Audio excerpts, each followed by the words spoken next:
Kim and Diddy both in on it, now there's a price to pay for this Hollywood stuff. Because once you go in, you can't come out. And if one gets turned in, then the secrets come out. In case you guys don't know what I'm talking about, in case you guys didn't know, Diddy, as we all know, is facing crazy allegations. Kanye was investigating Kim Kardashian and the rest of the Kardashians after he told us about Diddy. There's a new lawsuit against Kanye West from his former employee who said that he was hired as a director of intelligence and he was hired to look into Kim Kardashian and the rest of the Kardashian for alleged trafficking. I mean, Kanye's been coming for the Kardashians' necks for what feels like forever, and usually we might brush it off as just another one of his rants. But honey, this time things are getting serious. Get this, Kim and Kris weren't just casual bystanders in Diddy's mess. They were supposedly pulling strings behind the scenes like puppet masters. And here's the kicker, the moment Diddy's homes got raided by the feds, Kim hit that unfollow button faster than you can say damage control. I mean, is that a coincidence? Let me tell you, darlings, the way Kim and Kris have been desperately trying to distance themselves from Diddy in public has got everyone's tongues wagging. People are whispering that they might be working in the shadows to silence Diddy's victims and get his case thrown out. And honestly, the deeper we dive into this Diddy drama, the more celebs are getting dragged into this mess, either for partying with him or, in Kim and Kris's case, allegedly helping cover everything up. The big cake, the little cage. The big cake and a little cage. Let's take a walk down memory lane, shall we? Back when being BFFs with Diddy was hotter than a Birkin bag, the Kardashians were practically glued to his side. But oh honey, how the tables have turned. The second Diddy got those handcuffs slapped on, the entire Kardashian clan went into full panic mode. They were scrubbing their social media clean like it was a crime scene. Kim was the first one to jump ship. And when I say jump, I mean she leaped. She dropped Diddy across all her social media accounts faster than a hot potato. And just like the sheep they are, the rest of the family followed her lead, deleting everything. Posts, pictures, mentions, you name it. If it had even a whisper of Diddy's name on it, it was gone. But wait, it gets even juicier. They didn't just stop at deleting posts. They supposedly launched this whole secret media campaign to make sure everyone knew they were distancing themselves from Diddy and his shenanigans. I mean, can we talk about desperate? And get this, an inside source spilled all the tea to In Touch Weekly, revealing that the Kardashians were literally shaking in their designer boots because of their Diddy connections. Kris was apparently running around like a chicken with its head cut off, trying to do damage control. But here's the thing, that article, it mysteriously disappeared. Probably another move in their desperate PR chess game to look unbothered by the whole mess. But oh honey, their efforts only added fuel to this already blazing fire. Just when they thought they were in the clear, bam! An old post from Khloe with Diddy resurfaced. And let me tell you, it is everything. Picture this, it's 2013, and Khloe's posting this super cozy photo with Diddy, gushing about how he's an incredible friend to my family and sharing her obsession with unicorns. I mean, could it get any more cringe? And speaking of Khloe, she was apparently the one who had the closest relationship with Diddy out of all the Kardashians. We're talking about her hanging around him when she was basically still a teenager. And get this, Kris Jenner, Mother of the Year, allegedly let Khloe go on tour with Diddy. Did y'all know that Khloe Kardashian was on tour with Diddy when she was 16 years old? And then Khloe has an Instagram post from 2019 in which she says the famous catchphrase, "Ain't no party like a Diddy party." Oh, there's some sort of closeness there with the whole family, but it does seem like she has remained the closest to Diddy. And not just him. I know you guys remember she dated French Montana, so she was always around that crowd. I remember her talking about Diddy and crew a lot in the episodes of Keeping Up with the Kardashians. I mean, it was a thing. She was with a lot of these people. I will say, I have noticed Khloe with her own daughter, her own children, is very overprotective. She does not let her children go with just anyone. There was a couple episodes she would not let True go with her mom. It says a lot. I just want to know, like, why 16 for what? She doesn't sing, she doesn't dance. Why be on tour? Now, let me set the scene for you, darlings. This wasn't during the glory days of keeping up with the Kardashians. No, no, no. This was way before that, back when they were only famous because of their dad, Robert Kardashian, and that whole O.J. Simpson trial drama. And here's what's really raising eyebrows. Khloe wasn't even in the entertainment business. She wasn't a singer, wasn't a dancer, wasn't even an assistant. People were scratching their heads trying to figure out what on earth she was doing on Diddy's tour. And get this, she wasn't even on his payroll. She was just there for the vibes. And did I mention she was only 16 at the time? 16. Let that sink in. Why would a 16-year-old Khloe Kardashian go on tour with P. Diddy? I definitely was drinking at 16. Yeah, Khloe was on tour with Post when she was 16. I did not start drinking till later. You were driving cars at 15. Ever since Diddy's arrest, a lot of people have been talking about the Kardashians, specifically Kim and Kris. Now, I'm not saying don't focus on Kim and Kris, but from old episodes of Keeping Up with the Kardashians, the one that was closest to Diddy, it seems, was definitely Khloe. And why would a 16-year-old Khloe be on tour with Diddy?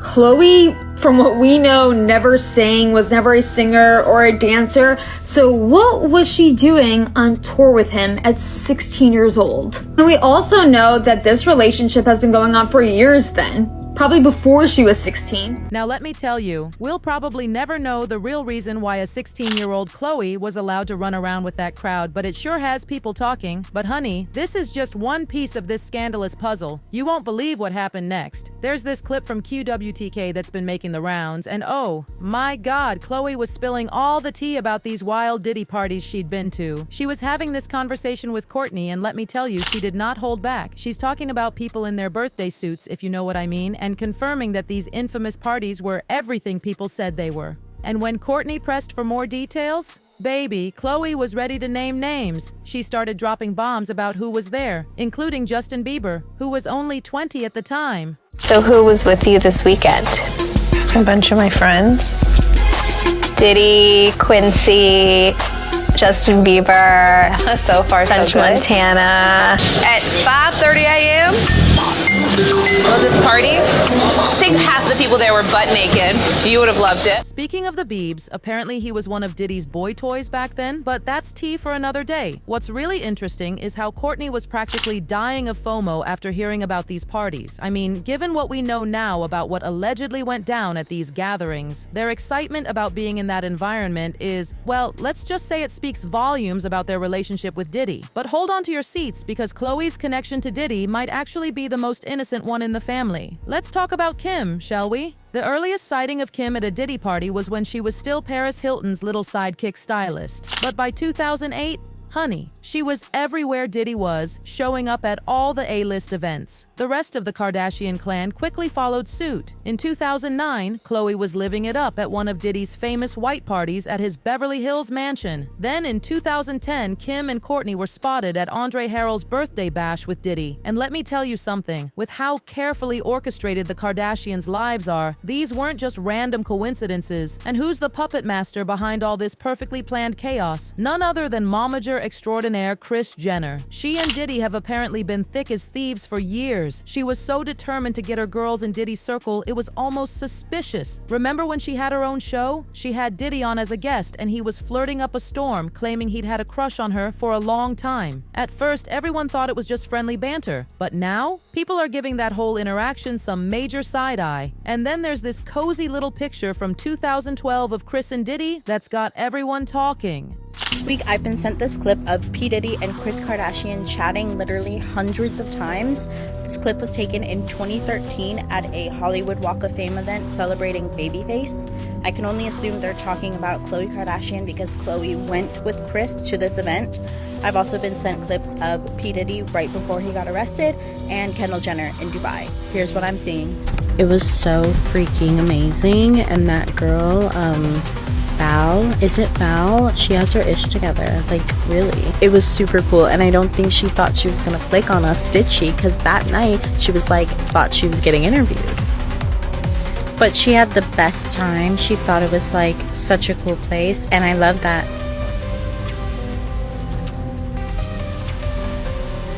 Am I in your way? Is this your first, second? This is my third. My first 2 times were horrible. Horrible.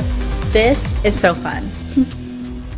Now buckle up, buttercups, because this is where things get really interesting. We all know Kris has been the mastermind behind everything that's made the Kardashians go viral, starting with that tape. You know the one I'm talking about. Kim's adult tape with Ray J. Well, apparently that leak wasn't a leak at all. The word on the street is that Kris orchestrated the whole thing. She supposedly handpicked Ray J herself and had them sign contracts and everything. But wait, it gets worse. She allegedly made them do multiple takes and then picked the one where Kim looked best. Can you imagine? Watching your daughter's intimate moments and being like, no, let's try that again. The lighting wasn't quite right. But here's the gag. Kris wasn't working alone. According to sources, her good friend Diddy was right there helping her go over the contracts and even giving his input on which shots to release. I mean, the audacity. Now, Kanye's been trying to tell us how shady the Kardashians are for ages, but everyone just dismissed him as being, well, Kanye. Stay in Kardashian land, for Christ's sake. It's all women there, you know, and I got a son in my house, and I got the nanny stalking. I got the mother, like y'all think y'all got a mother-in-law? I got the mother-in-law of all mother-in-laws. And it was just, let me tell you what happened. It's like, last Christmas, my family came in. They all flew in, like 5 of my family members, because it's been a year after I've been in a hospital and put in UCLA for mental health issues. And they came to give me some love for Christmas. And the family got on the phone together and they decided that it's their tradition to go over Courtney's house and open up gifts. And that it wasn't enough room for my family to be there that morning, and that my family that flew in could watch my kids open up gifts later that afternoon.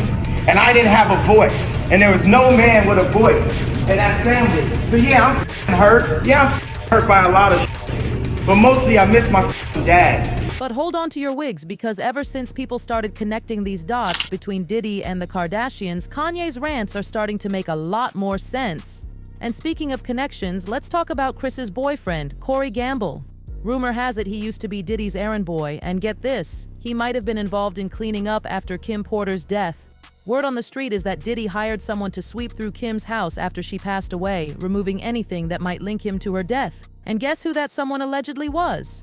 Corey Gamble. Some eagle-eyed observers spotted him in photos from Kim's house that day, saying he was there even before the police showed up. And honestly, it's not hard to believe Corey would be involved, considering his alleged history with drugged celebrities. Kanye didn't hold back when he put Corey on blast in that tweet. God has a plan to remove the godless Corey. He's a nice person, not a great person, who used to be around Puff's family, then got around Justin Bieber, and then when Kris got divorced, he slid in. But the plot thickens. Enter Lou Taylor, owner of this Hollywood talent management company. She and her husband are supposedly tight with both Diddy and Kris. Sources say they sometimes work together to con other celebrities through some seriously shady business deals. They've allegedly gone as far as making up mental illnesses to get celebrities medicated and declared unfit to manage their own money. This is exactly what they did to poor Britney Spears, keeping her in that conservatorship for over a decade. And get this, the Kardashians supposedly had their fingers in that pie too, allegedly pocketing a cool $600 million of Britney's hard-earned cash, and apparently they tried to pull the same stunt with Kanye.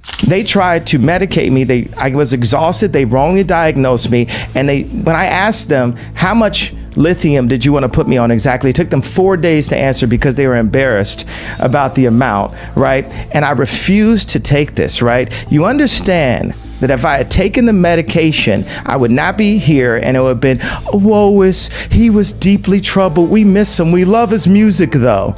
I mean, look, they would have Michael Jackson or worse. Remember back in 2020 when Kanye went on that Twitter rampage? He accused Kim and her family of trying to lock him up and take his kids away. He was tweeting things like, Kim was trying to fly to Wyoming with a doctor to lock me up like on the movie Get Out because I cried about saving my daughter's life yesterday.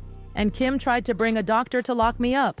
At first, Kanye's PR team tried to play it off like he was just off his bipolar meds. But honey, the truth that came out was wild. Apparently, Kim and Kris had been working with Kanye's dentist to get him hooked on nitrous, which he didn't even need. All of this came to light when Kanye's former chief of staff, Milo Yiannopoulos, filed this bombshell affidavit in court. He accused Kanye's dentist, Thomas Connolly, of pushing addictive prescription meds on Kanye just to control him and his money. Milo spilled all the tea in this explosive Twitter thread, calling Connolly actually a dangerous predator who targets African-American celebrities and puts fake diamonds in their mouths. And wouldn't you know it, Kim and Kris were apparently BFFs with this Connolly character, and they were getting their cut of the whole scheme. But I legitimately, like, you've been medicated. They've put you away, right? Yes, absolutely. Like, we talked before, and you were saying that they had you on medication, but the medication with your creativity. But what did it do to you? The main thing that it did is it destroyed my confidence. It made me this shell of who I really am. They told me I was bipolar. And I remember going on TMZ and saying, you know, slavery is a choice. And they medicated me for saying that, for having that opinion and saying it out loud. What you were talking about is people making decisions that would enslave them financially and enslave their life. Now, you might be wondering, where were they keeping all this allegedly illegal money? They couldn't exactly stuff it under their mattresses. Well, hold on to your pearls, because this is where it gets really interesting. Enter Kris Jenner's church. Yes, you heard that right. The California Community Church. This isn't your regular Sunday service, honey. The congregation is basically a who's who of Hollywood elite. We're talking Lou Taylor, Thomas Connolly, and all their sketchy friends. But according to insiders, this church isn't just about praise and worship. It's allegedly a front for the Kardashians to launder all that money they don't want Uncle Sam to know about. And guess who's supposedly a major patron? Diddy himself. But these donations weren't just going to buy new hymnals. Oh no, a huge chunk of that money was allegedly being used to pay off victims to keep them quiet, or to pay Diddy's enforcers who would threaten the victims who refused to take the hush money. So y'all know how it just was released that Kris Jenner and Corey Gamble had something to do with Diddy recently. If you go look, Corey Gamble had some dealings with Diddy. I'm not gonna go into his story. This ain't about Corey. Sorry, Corey, you for another day. So apparently there is allegedly a secret video footage that has released of Kris Jenner and Diddy's house. I don't know too much about that. That's all I know, some secret video. Okay, let's get past that. Judgment is here, y'all. 24 hours before the raid, Kim Kardashian decides to unfollow Diddy, right? Well, come to find out, this person by the name of Lou Taylor is apparently Diddy's manager. And this Lou Taylor woman is also on the board of Hillsong's church home. Follow me, go with me. They is doing all of this, y'all, in the name of the Lord. Just follow the story. Now, to cover myself, everything in this video is alleged, honey. This is what I digged up, and I don't know how much truth is to it, but there's reportings, okay? So everything that I'm saying is allegedly. Keep that in mind. So, Lou Taylor apparently is paying off, allegedly, some of Diddy's victims from this slush fund through some church fund, okay? Not only that, Kim Kardashian mama has been making these girls pay 10% tithes to some church that Lou Taylor and her husband is basically owner, co-owner, or whatever. So I was like, let me look into this Lou Taylor person. I'm thinking Lou Taylor was a guy who was a woman with a husband, whole husband, and they doing ministry and everything. Now, mind you, y'all remember the whole thing with Britney Spears? So come to find out, Lou Taylor, this gets deep, y'all, hold on. Okay, so Lou Taylor is the CEO of TriStar Sports and Entertainment. She's like a business manager icon. Now, Mike, do y'all know the Lohans? What's the Lindsay Lohan? So she apparently, allegedly, she has been behind most of these stars' conservatorship situations, especially Britney Spears. Now, I know what you're thinking. This could just be another wild conspiracy theory, right? But here's the thing. Have you ever wondered why Kanye seems so determined to expose all the Kardashians' dirty laundry? According to sources, Kanye's got receipts, honey. He's supposedly got proof that Kim and Kris not only tried to silence Diddy's victims, but also helped handle some of his expenses to get him out of jail after his arrest. Some might say it's all just one big big coincidence, but what do you think? Is Kanye really onto something here, or is he just off his meds? The plot keeps thickening, and honestly, we're all on the edge of our seats waiting to see what comes out next. Stay tuned, because something tells me this drama is far from over. Make sure to stick around for more juicy stories like this one. Trust me, you won't want to miss what comes next.